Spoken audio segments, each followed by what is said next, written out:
están? Buenos días. Claro que la ministra del Trabajo en esta conmemoración del Día de los Trabajadores y las Trabajadoras. En un año en que además está marcado por finalmente la aprobación del proyecto de las 40 horas, ya el camino a poder llegar hasta el sueldo mínimo de 500.000 pesos. Ministra, muy buenos días. ¿Cómo está? Ya ha terminado la primera actividad que era con el presidente de la República. ¿Cómo está? Sí, buenos días. Sí, ya estamos terminando la primera actividad acá en la H. Hola, feliz día. ¡Feliz día, ministra! Feliz día, ¿Volvió el José? Sí, acá estoy. Aquí estoy. Radiante. Ay, Trabajando en el Día del Trabajador, mire usted. Imagínese. Oiga, pero usted viene llegando de vacaciones, no se puede quejar. Sí, eso le digo yo. Oiga, Es verdad. ministra, una pregunta. Este año es un año, sí, desde el punto de vista laboral, hay algunos logros y algunos desafíos. Quería preguntarle yo al tiro partir por los salarios, ¿no?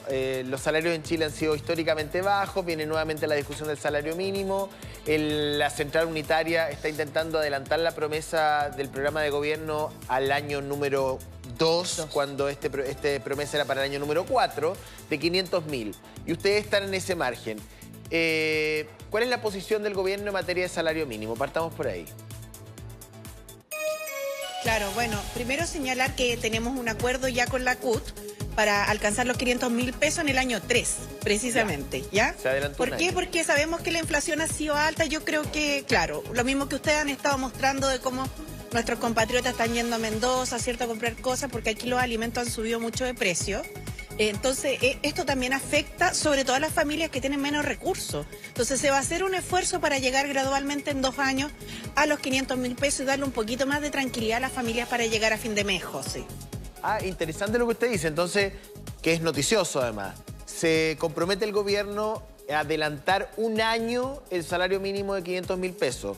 No el año 2, pero sí el año 3. Claro, mira, esto al final va a ser así. Esto al final va a ser así. Tú sabes que hoy día estamos en 410.000 pesos. El salario mínimo está en 410.000 pesos desde enero de este año. Y lo que se hace es en mayo enviar una ley que se discute en el Parlamento, en la cual nosotros le propusimos al Congreso que a este mayo el salario mínimo suba a 440.000 pesos. ¿Ya? En septiembre el salario mínimo estaría en 460.000 pesos. Ya. Y en julio del próximo año, 500. lo cual haría que la siguiente negociación fuera el subsiguiente, claro. A 500.000 pesos. Por eso te decía que es importante dar cuenta que en vez de que en 4 años vamos a llegar en 3 años al salario mínimo, con apoyo a las pymes, que a las que más le cuesta sacarlo adelante, pero lo cierto es que a las familias también les cuesta llegar a fin de mes, entonces es una realidad a la cual no se pueden cerrar los ojos. Ministra, ¿con qué ánimo, con qué espíritu llega el gobierno a esta conmemoración del 1 de mayo? Bueno, yo creo que ha sido un año en el cual hemos podido tener avances importantes en materia legislativa, laboral, donde las 40 horas juegan un rol fundamental. Karen, imagínate tanto tiempo. Además, recordando por qué se conmemora el 1 de mayo, porque en realidad las primeras huelgas de los trabajadores hacia finales del 1800, a principios del 1900, eran precisamente por temas de jornada laboral. Y después de más de 2 siglos en Chile, estamos avanzando a la reducción de la jornada laboral de 40 horas. Pero también, Karen, con un desafío grande pendiente, una tarea por hacer, que es reformar el sistema de pensiones. Y quién sabe si el próximo 1 de mayo también nos sorprende con una buena noticia en la materia, que sería muy bueno para las personas mayores del país, ¿no?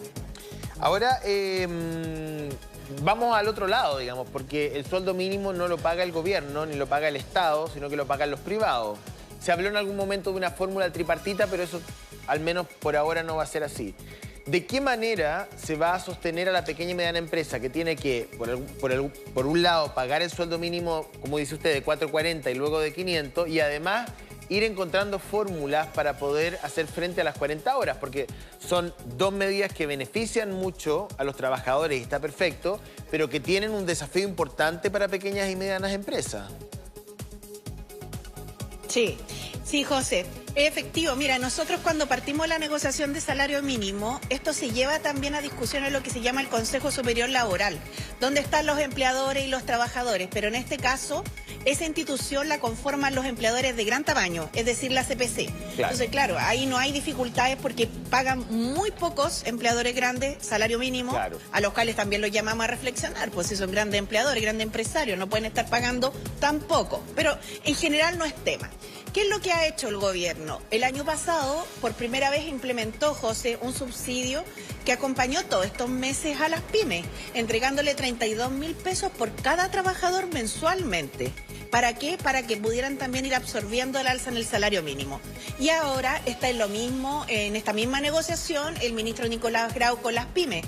De hecho, la semana pasada, antes que se cerrara el Congreso, porque esta semana los parlamentarios están en lo que se llama Semana Distrital, que en sus regiones, las propias pymes con el ministro de Economía mandaron una carta donde señalan que valoran este espacio y que esperan durante esta semana poder ojalá llegar a un acuerdo para que la próxima semana se acelere la tramitación legislativa. Ya, pero ¿qué quiere decir? Así que estamos ministra, en eso, pero es evidente concreto, que tenemos que apoyarla. Entiendo, para ser bien concreto, ustedes van a establecer una hoja de ruta, una hoja de ruta de alza al salario mínimo, que me parece súper noticioso lo que está diciendo la ministra. O sea, no sé si usted lo ha dicho en otro medio, pero hasta donde yo sé, digamos, esta es la primera vez que escucho su versión, de que se adelanta la promesa de gobierno un año, en el fondo. Eso es, porque el presidente Boric había dicho, nos comprometemos a un salario mínimo de 500.000 pesos al fin del gobierno. Ustedes lo están adelantando en 12 meses.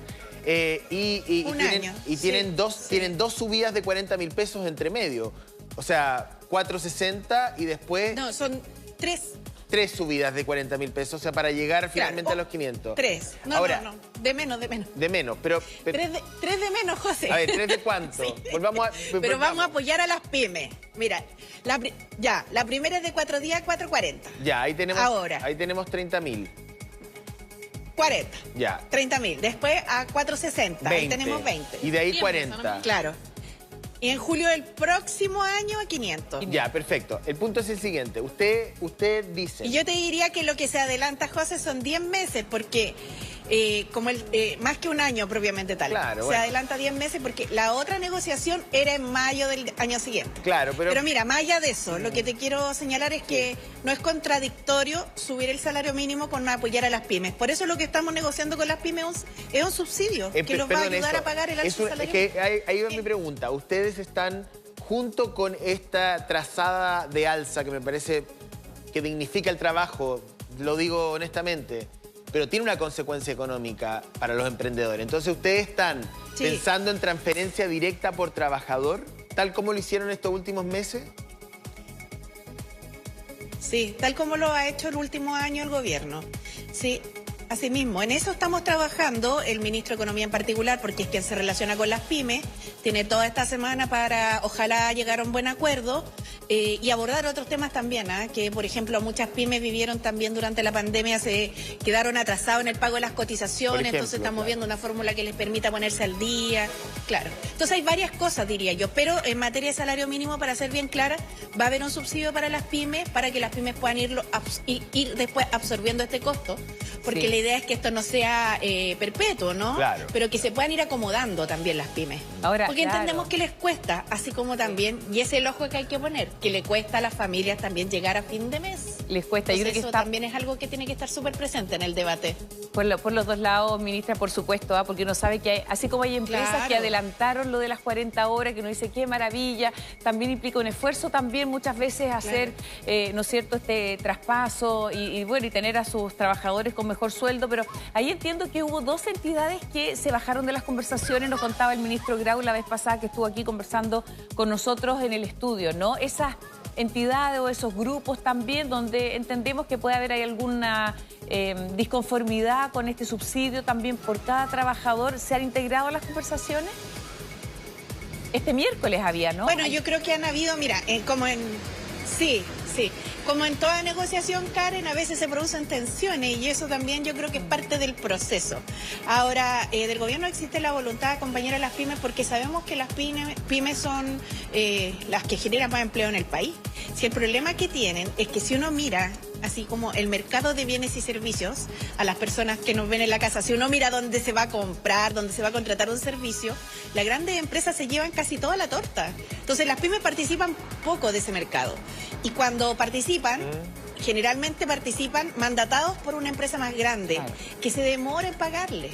Entonces, este tema no es solo de un subsidio del Estado, sino que también tiene que ver con el mercado, obviamente, con que las pymes también tienen que pegarse un salto, ¿cierto?, en digitalizar algunas cosas, y con que los grandes empresarios tienen que pagarle más rápido. Capacitación y todo. De todo un poquito. Quiero ir a un tema súper sensible, que es la cifra de desempleo que conocimos esta semana, con una tercera, entiendo, alza consecutiva. Si me ayudan con un cartón, porque no lo recuerdo, 8.8 entiendo que era 8.8, sí, no me equivoqué. No soy tan 8.8, José. Soy estúpido a veces, pero a veces no soy tan estúpido. 8.8 con una tercera nunca. Con una tercera alza consecutiva, y cuando uno escucha desempleo 8.8, 9, uno dice nos acercamos a los 2 dígitos. ¿Nos puede dar usted un panorama de lo que va a pasar en el país en materia de desempleo y de empleo en los próximos 6 meses? ¿Vamos a llegar al 10%? ¿Nos tenemos que preparar para una cifra de ese tipo o no? ¿O este es el techo? Tenemos también al doctor Bolsillo, que a lo mejor nos puede complementar parte de su respuesta. La escucho. El fantasma de los dos dígitos. Ya, ¿les cuento? A ver, porque como no lo estoy viendo, no sé si fueron a una nota o no, caché, me perdí. Usted es la nota. Mira, ya está bien, está bien. Ya. Yo soy la nota. Ok. Oye, lo que pasa es que ustedes tienen, o sea, no ustedes, todos tenemos que pensar que estamos saliendo de la tremenda crisis que hemos vivido. Entonces los factores económicos se van regulando, pero se demoran un poco. El punto es que el trabajo tiene una medición que se llama más rezagada, se va ajustando más lentamente. El factor trabajo. Y por varias razones, pero una de ellas es, José, entre otras cosas, es porque hay más gente buscando trabajo. Entonces eso hace que la cifra de empleo sea más exigente, porque crece la fuerza laboral.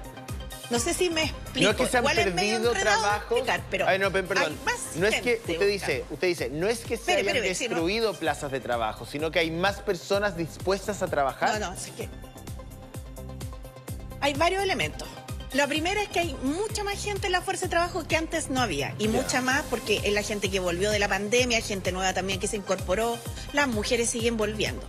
Lo segundo que hay es que ha habido una contracción en la oferta de trabajo. O sea, menos plazas de trabajo. ¿Por qué? Entre otras cosas, sí, pues porque nuestra economía ha estado viviendo un proceso de enfriamiento que ha tenido que ver con el tema de la inflación, todo lo que hemos estado viviendo. Entonces la inflación va a ir bajando, esto después debiera ir incentivando más el tema del crecimiento. De hecho, la inversión en el país va bastante bien, pero el empleo se va ajustando más tarde, José. Se demora más, está rezagado en el ajuste. Y lo otro es que los próximos meses, en el invierno también, José, es más duro con las cifras de empleo por un tema de estacionalidad. Pero ahora, esta última medición no mide el invierno, pero es del trimestre anterior. O sea, no estamos en el techo todavía, podríamos llegar a los 2 dígitos, ¿cree usted? Como para prepararnos psicológicamente. Nosotros, sí. Sí, no, sería una... Sí, mire, lo que le puedo decir es que estamos trabajando para que aquello no ocurra. Estamos con todos los esfuerzos y nosotros creemos que esto va a tener ajustes menores, digamos. Va a seguir siendo muy presionante para el mercado laboral, pero con ajustes que debieran ser menores y que se van a revertir después, porque esto es parte del proceso de lo que ha sido salir de la tremenda crisis que hemos vivido. Si lo que pasa es que a veces se nos olvida eso. ¿De dónde venimos? Como somos más, todos queremos las cosas más inmediatas, digamos. Entonces se nos olvida que estamos saliendo así, emprendiendo el camino, pero el camino no es tan... Y que por supuesto sean... Y lo vamos a lograr porque, mire, la inversión se ha recuperado digno, sí, como dice la Karen. Yo, mira, solamente en los mismos datos, en los mismos datos del tema de empleo, les quiero contar que se han creado más de 235.000 empleos, de los cuales más de la mitad, bastante más de la mitad, más del 60% han sido empleos formales. Y eso es súper bueno. En la informalidad uno ve muchos comerciantes en la calle, ¿no? Y tiene la sensación que esto ha crecido mucho. Pero si uno mira el dato agregado, en realidad la informalidad se ha mantenido e incluso ha disminuido un poquito. Entonces, tenemos varias fortalezas como país, pero los procesos tienen su tiempo también. Entonces, Oiga, ministra, estamos aquí en el estudio. Buena letra.